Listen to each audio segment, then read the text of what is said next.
Ya, Swastiastu Pak Agus. Silakan duduk Pak Agus. Iya, iya. Bagaimana kabarnya, Bang? Nggih, baik-baik. Mantap Pak Agus. Pak Agus gimana kabarnya? Iya, baik, Mas. Nggih.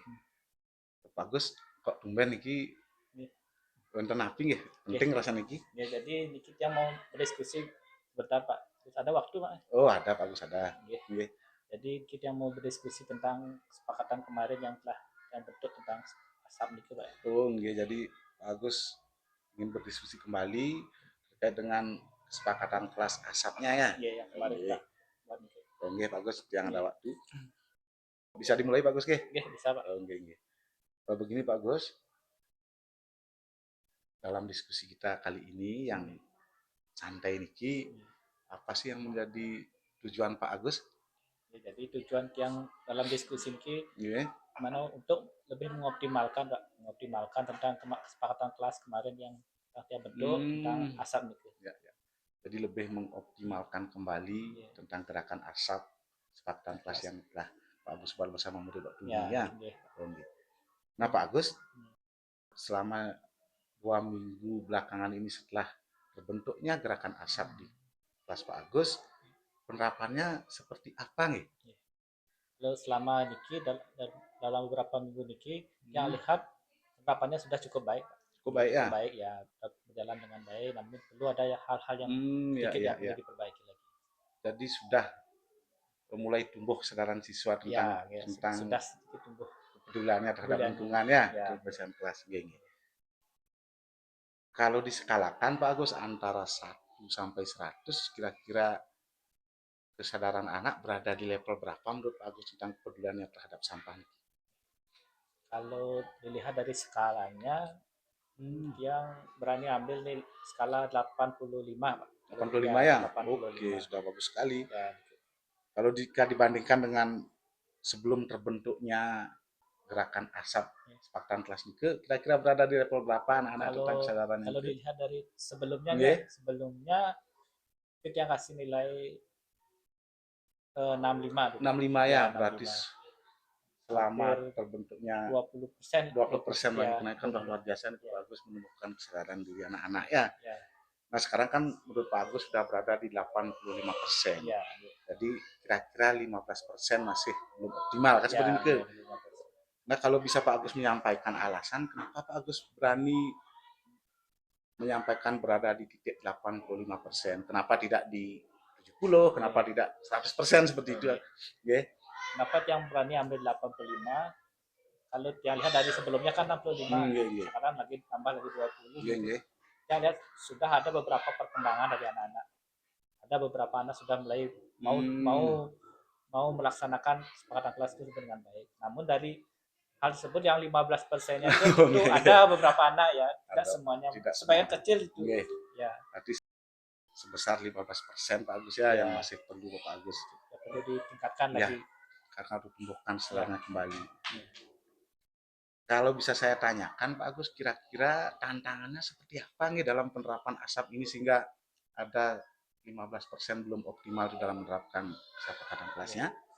Kalau tantangannya yang lihat selama ini mungkin anak-anak itu yang 15% itu mungkin kadang merasa masih cuek ya tentang sampah. Kalau ketemu sampah mungkin dikasih tahu dulu sekarang baru mau ngambil, kalau enggak ya nanti mungkin kesadarannya masih kurang. Oh diperintah dulu ya baru diambil, belum sadar sepenuhnya bahwa itu merupakan kesepakatan mereka kan itu ya. Oke, bagus gitu. Nah Pak Agus, kira-kira dalam menghadapi tantangan itu Pak Agus punya rencana seperti apa untuk mengatasi tantangan siswa yang sebesar 15% itu? Ya, untuk mengatasi itu rencananya mungkin kembali melakukan diskusi di dalam kelas. Semua orang juga semua anak-anak biar yang lihat dulu kenapa seperti bisa seperti ini, apa sih yang menyebabkan, apa masih perlu kurang optimal dalam hal diskusinya kemarin. Jadi Pak Agus akan mendiskusikan kembali dengan anak-anak, dengan murid dan kelas Pak Agus 1, kemudian apa mungkin yang perlu direvisi, mungkin ya direvisi, dirubah atau perlu penguatan dan sebagainya seperti itu Pak Agus, sehingga lebih meningkat lagi kesadaran siswanya nggih. Kemudian bagaimana sih Pak Agus bisa memastikan bahwa setelah mengadakan diskusi itu mereka akan mampu lebih menyadari atau lebih bertanggung jawab tentang pedulinya terhadap sampah di ruang kelas atau ruang sekolah. Untuk mendengarkan nanti mungkin pada hal tersebut nanti ya sambil lawasi dulu, kontrol beberapa sehari biar anak-anak lebih paham dulu tentang tugas-tugasnya masing-masing untuk dalam hal meyakinkan dirinya sendiri dulu tentang bagaimana apabila ada sampah bagaimana hal yang dilakukan. Kalau itu bisa dilaksanakan baik, itu yang akan kasih sebuah reward dulu untuk kelasnya ya. Oke, Pak Agus, terima kasih.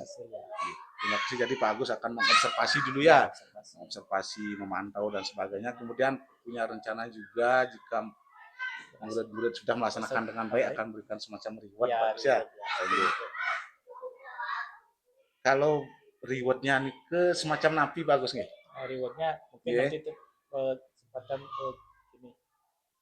Rewardnya nanti akan yang untuk lebih mengapresiasi kerja anak, mengapresiasi, kemudian memberi masukan juga, memberi arahan juga tentang apresiasi bahwa anak itu sudah berhasil melakukan kegiatannya. Bagus, jadi memberikan semacam apresiasi positif ya terhadap apa yang sudah mereka capai terhadap kesepakatan kelas yang mereka bentuk. Oke, Pak Agus. Nah, kira-kira nanti Pak Agus membutuhkan bantuan atau tidak dalam mewujudkan keyakinan kelas ini? Ya tentu, dalam mewujudkannya kita tidak bisa sendiri, tentu juga bantuannya. Sama rekan-rekan, guru juga Bapak sebagai sekolah untuk lebih mengawasi lagi. Jadi kolaborasinya juga bagus ya. Kita butuhkan itu supaya bisa lebih maksimal nanti pelaksanaan keyakinan kelas yang Pak Agus bentuk bersama muridnya ya. Kira-kira kapan ya Pak Agus bisa melakukan itu? Untuk itu nanti yang lihat dari seminggu Pak. Seminggu lagi ya? Seminggu lagi. Saya mau lihat dulu anak-anak dulu sudah ada perubahan apa belum. Nanti seminggu lagi ya Pak Agus akan menerapkan itu apa yang menjadi rencana Pak Agus terkait dengan mengoptimalkan kembali bagaimana anak-anak lebih sadar, lebih peduli terhadap lingkungannya. Terima kasih Pak Agus. Sebelum kita akhiri percakapan kita Pak Agus, saya ingin bertanya juga kepada Pak Agus, apa sih yang menjadi insight dari diskusi kita kali ini? Nah, kalau insight dalam diskusi ini hal baru yang saya ambil mungkin dalam hal tentang pedulian terhadap sampah. Mungkin sampah itu kan sangat sensitif sekali. Jadi sampah di mana-mana juga kebutuhan sampah. Bagaimana saya menanggulangi sampah dengan baik tentu kan perlu juga proses. Jadi anak-anak juga perlu dikasih pemahaman yang baik. Nah, dengan yang buat seperti akronim tentang asap, itu anak-anak merasa familiar, asap kan berkaitan dengan asap, karena sampah. Jadi anak-anak merasa kalau pikirnya asap berarti sampah. Jadi langsung lah seperti kegiatannya. Luar biasa sekali. Jadi asap itu kadang-kadang kalau kita tidak ada mengadakan MOU dengan lembaga lain mungkin dibakar kan seperti itu ya, sama sampah plastiknya. Ya Pak Agus, luar biasa. Jadi terima kasih Pak Agus. Apa yang sudah menjadi harapan Pak Agus sudah mengalami peningkatan di 20% itu sudah luar biasa Pak Agus. Yang juga selaku pimpinan sini sangat berharap Pak Agus lebih konsisten lagi menerapkan gerakan asapnya nanti bersama murid yang Pak Agus ampu. Kemudian juga maunya saya Pak Agus nanti mengimbaskan ke kelas lain tentang gerakan-gerakan asap ini. Terima kasih Pak Agus. Mungkin percakapan kita kali ini cukup sekian dulu. Yang akan lanjutkan kembali berdiskusi dengan Pak Agus setelah seminggu lagi setelah Pak Agus menerapkan kembali bersama siswa bagaimana sih kesepakatan kelas itu, kemudian apa yang perlu direvisi kembali, apa yang perlu dikurangi, tambah seperti itu Pak Agus. Pak Agus, mari kita akhiri dengan para musanti. Om Santi Santi.